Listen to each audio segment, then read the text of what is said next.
It takes just seconds for an avalanche to transform a tranquil mountain scene into one of breathtaking devastation.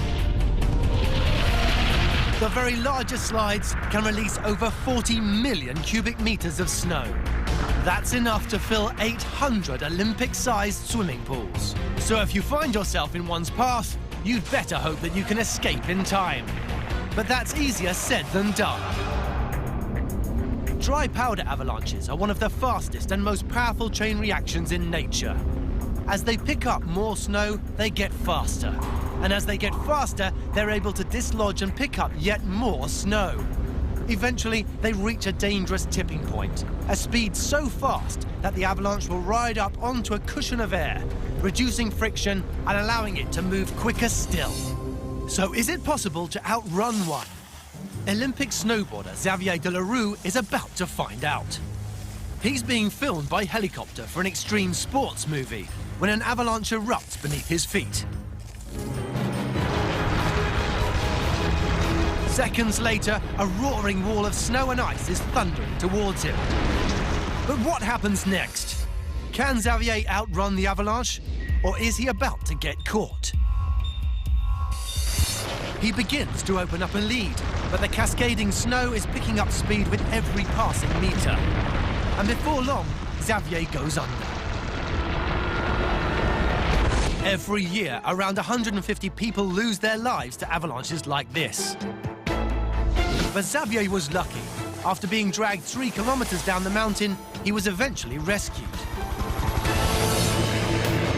So if you can't outrun an avalanche on a snowboard, could you manage it on a snowmobile? Here, a group of snowmobile riders are coming to the end of a day on the slopes. They hear an unmistakable reverberating rumbling and spot an avalanche cascading towards them. They hit the gas, keeping their camera focused on the approaching danger. But what happens next? Can the snowmobile outrun the avalanche? Or is it about to be buried? The rider pushes his engine hard. But it soon becomes apparent that it's not nearly enough. This rider was rescued shortly after, but he never stood a chance. In the right conditions, dry powder avalanches can hit speeds in excess of 250 kilometers per hour. That's quicker than a snowboarder and quicker than your average snowmobile. So the moral of the story, never bank on being able to outrun an avalanche. Your best bet is to try to get to the side of the flow and wait until the danger has passed.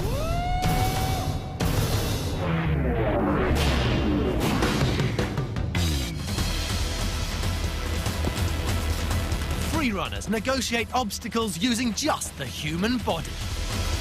And they're able to jump, climb, roll, swing, and flip over almost anything that stands in their way.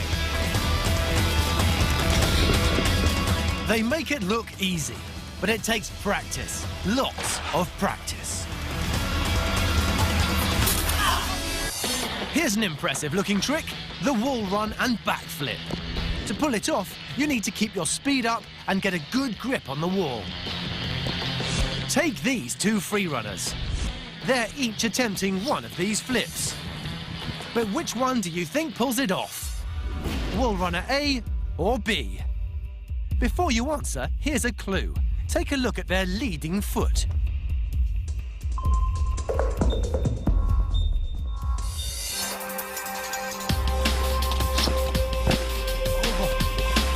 Runner A's tentative approach means that he was always destined for a fall.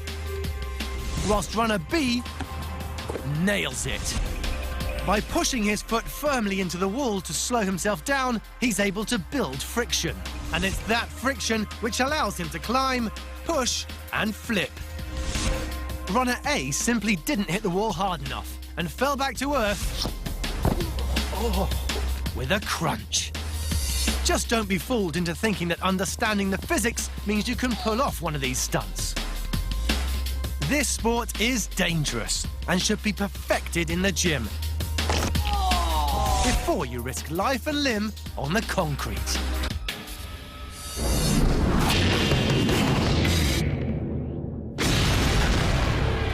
From travelling to the world's most remote beaches to taking on monster swells, it's common knowledge that surfers will go to extreme lengths to find the perfect wave.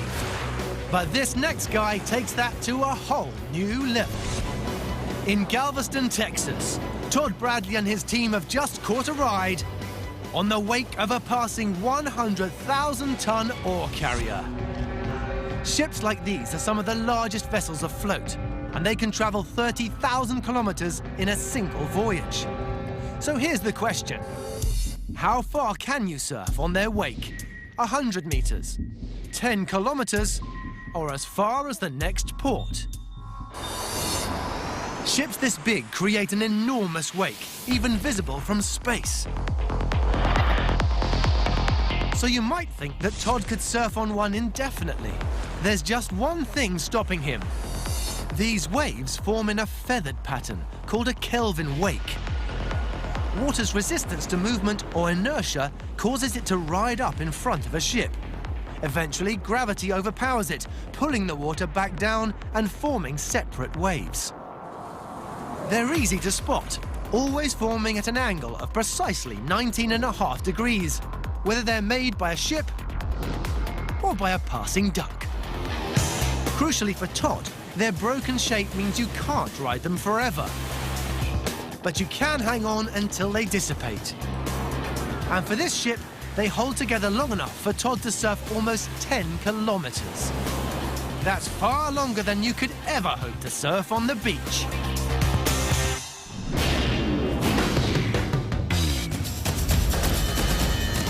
Across the planet, firefighters are called to around 9,000 fires every single day. That's one every 10 seconds. There are standard techniques they all adopt, but fires can be very unpredictable.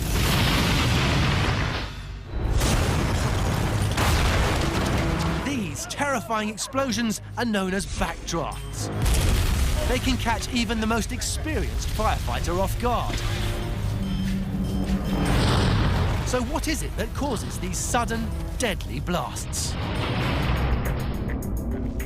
Fires need oxygen to burn, but when that oxygen starts to run out, the fire can lie dormant.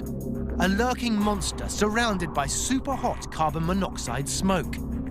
It only needs a quarter of the room to be filled with this explosive mixture before a backdraft is ready to blow. All that's missing is oxygen. And when somebody opens a door or a window, that's exactly what shoots in, sucked through the door by the partial vacuum created in the fire. And the result?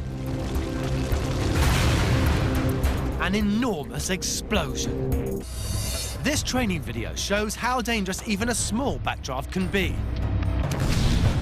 But firemen are trained to minimize the risks. February 2010, and a crew has been called to what appeared at first to be a small house fire in Chicago. As a neighbor films through his window, his camera captures black smoke pushing out of the side of a door. A subtle clue that a backdraft may be brewing. Mindful of the science, one firefighter smashes an upstairs window to ventilate the house. Smoke pours out, but moments later it slows down and actually starts to suck in again. Another sign of a possible backdraft. Racing against time, the firefighter smashes a lower window. But what happens next? Will his actions prevent a backdraft?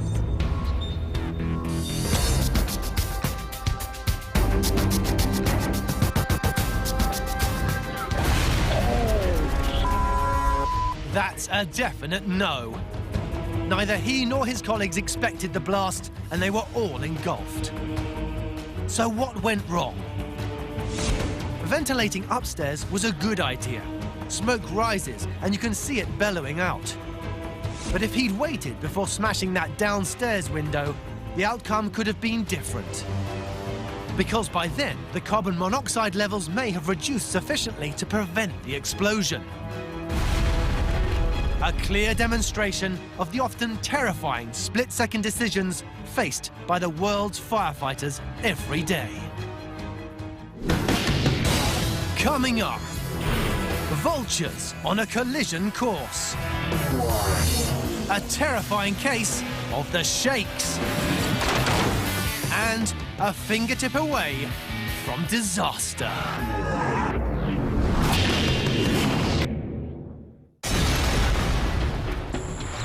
This is a man with a mission to soar above some of the world's highest mountains. And Vladimir Zarkov is going to do it with a paraglider. These evolved from the parachute, but their design allows you to go up as well as down.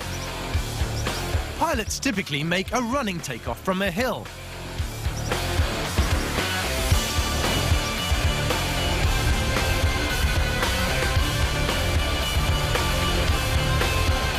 Vladimir is heading up into the Himalayas, and he plans to fly like a bird.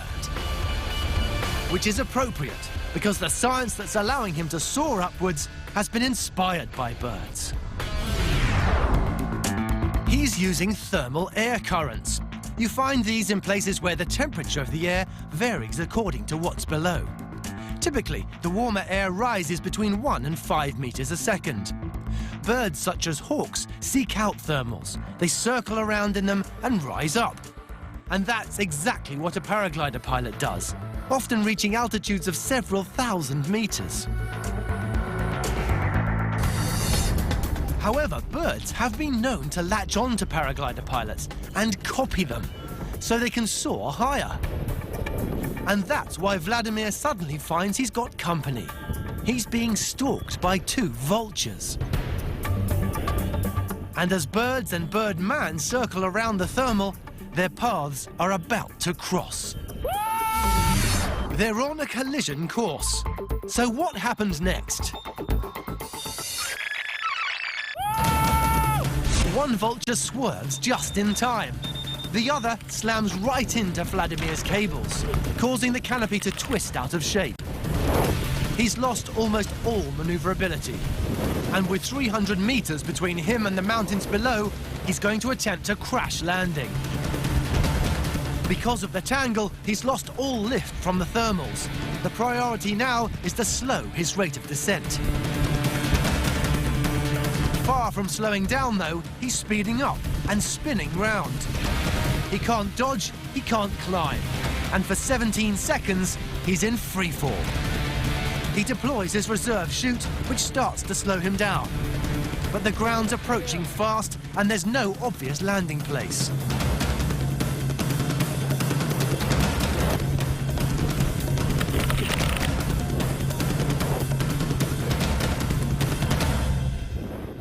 He slams into a tree, which cushions the landing just enough to escape serious injury. I'm fine! I'm okay! After cutting his lines, Vladimir's new feathered friend flaps free and heads off to find another thermal. As for Vladimir, once he'd repaired his paraglider, he was back flying once again.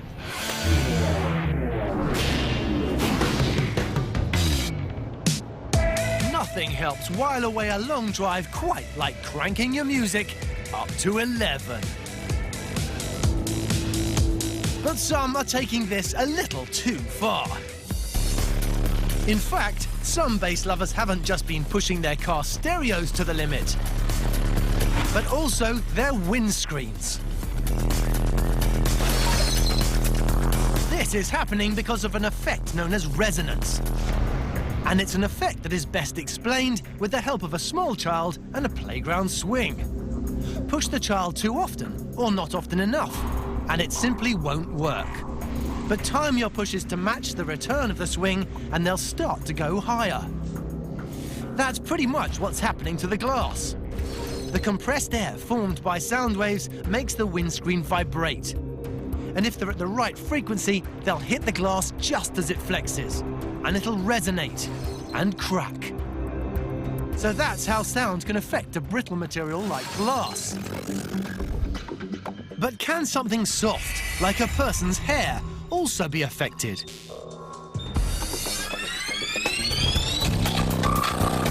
That's a definite yes. In fact, almost any material can succumb to the enormous power of sound waves. Even this old phone book. But how will it react to the sound from this subwoofer? Will it be blown out of this man's hands or torn to pieces?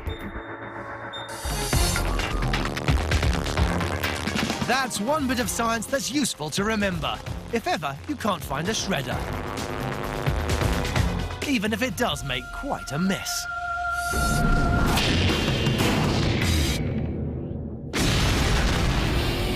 Perfect weather, the open road, and a shiny new bike. When out of the blue, this happens. These wobbling handlebars are a sign of a phenomenon called speed wobble. And it's been known to suddenly strike down bikers, cyclists, and even skateboarders.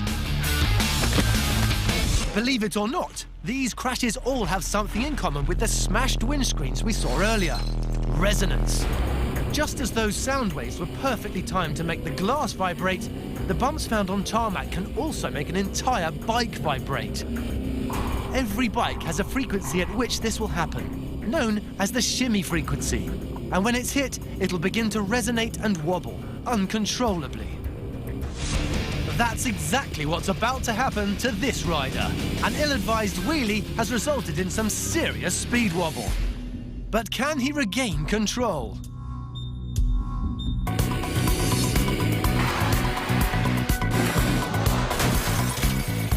The rider is flung across the tarmac at tremendous speed. This stunt left him with fractures in his skull, hands, nose, and ribs, though he did go on to make a full recovery. But if you know the science, sometimes it's possible to recover from speed wobble by changing the frequency at which the bike resonates. This is best done by holding on tight, moving your center of gravity, or altering your speed. And if you can't do any of that, at least try to find somewhere soft to crash.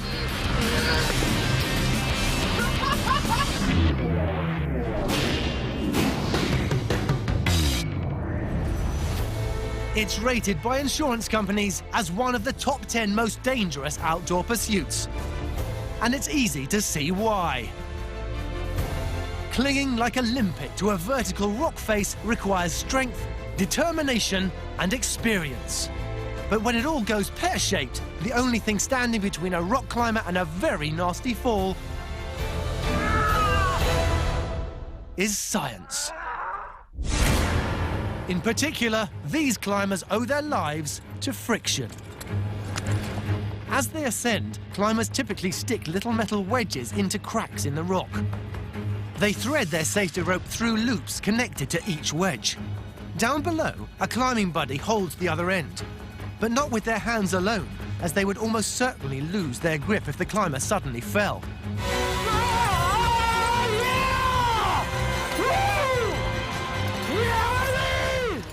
So that's where friction comes in. The friction comes from a metal gizmo called a belay device. The climbing buddy passes the rope through a loop, which bends it 180 degrees and then out through another loop. If all's going well, the rope moves easily. But if the climber falls, all the belayer has to do is tug the end of the rope. As it rubs against the metal, friction slows the rope down until it locks.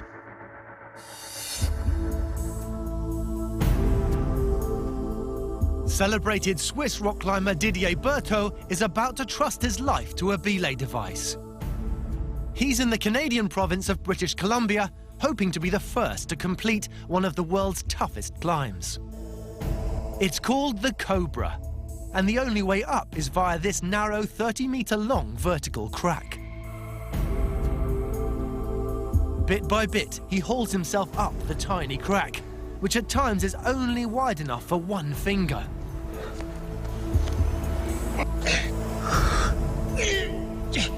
Down below, his belayer watches his every move carefully. Come on. Gas it. Gas it. Just 2 more moves. Tensions are running high as Didier nears the top. Come on. Come on, you got it, Didier. At this point, he's about 5 meters above his last wedge. He's lost his grip. But what happened next? He weighs in at 65 kilos. But his belayer weighs a mere 45 kilos. Can she stop him crashing to the ground 30 meters below?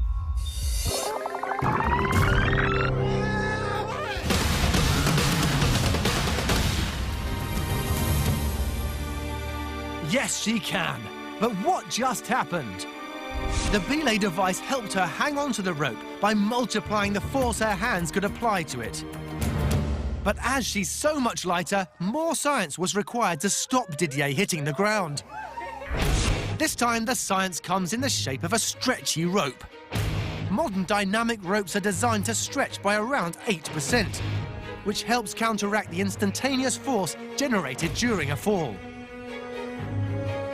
Some of the falling climber's kinetic energy is absorbed by the rope. This helps prevent the wedges where the line is anchored to the rock from coming loose.